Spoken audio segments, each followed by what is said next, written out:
Comprei o famosinho liquidificador portátil.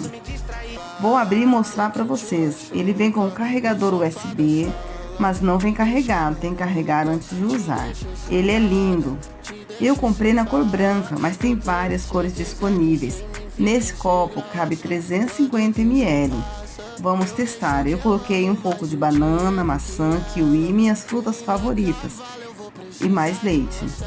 E é só ligar embaixo com 2 cliques. Ele bate super bem e tem bastante força. Tá pronto. Ficou uma delícia. Aprovado.